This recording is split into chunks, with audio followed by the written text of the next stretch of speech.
വീട്ടിലേക്ക് കയറുമ്പോൾ തന്നെ യമഹയുടെ ടാങ്ക് അതാണ് കേട്ടോ ലെറ്റർ ബോക്സ് എന്ന് പറയുന്നത്. തുടങ്ങുമ്പോൾ തന്നെ വീടിന്റെ ഫ്രണ്ട് കാണുന്നത് 2 വീലാണ്. ഇവിടെ ഞങ്ങൾ തുടങ്ങാലോ പരിപാടി. അംബാസിഡർ കാറിലാണ് സിറ്റ് ഔട്ടുള്ള സോഫ.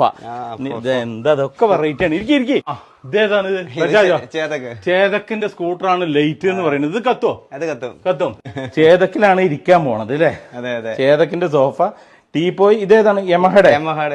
യമഹയുടെ എഞ്ചിൻ വെച്ചിട്ടുള്ള ടീപ്പോയ്. ക്ലോക്ക് സ്വിഫ്റ്റിന്റെ പ്രഷർ പ്ലേറ്റ് അത് നമുക്ക് അറിയാത്തത് കൊണ്ടാണ്. അത് അതന്നെ സാധനം. അത് അതിന്റെ മേലെ സ്പ്രേ ഗണ്ണ് പെയിന്റിങ്ങിന്റെ അടിപൊളി ഒറിജിനൽ.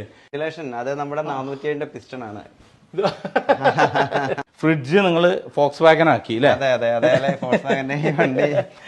ഈ വണ്ടി ഇതേതന്നെ അല്ലെ? ഈ സ്റ്റൈലിലേക്ക് കൊണ്ടുവന്നു. അടിപൊളി. ഇത് ഡൈനിങ് ടേബിൾ വേറെ ലെവല്. ഇതിൽ കുറെ ടൂൾസ് ഉണ്ട്, കുറെ ഇതുണ്ട്. എന്തൊക്കെയാണ് ഇതൊക്കെ? ഇത് വണ്ടികളുടെ കുറെ പാർട്സുകളുണ്ട്. കാറ്, ബൈക്ക്, എല്ലാ ഒരുമാതിരിപ്പെട്ട വണ്ടികളുടെ എല്ലാ പാർട്സ് ഉണ്ട്. എന്നിട്ട് അതിന്റെ മേലെ ഒരു ഗ്ലാസ്. ഇതിന്റെ താഴെ എന്താണ്? വീൽ ഡിസ്ക് ആണത്. Wheel disk. അടിപൊളി ഒരു സാധനമില്ല. ഇതെന്താ സംഭവം? ഇത് നമ്മുടെ വാഷ് ബേസിനോ?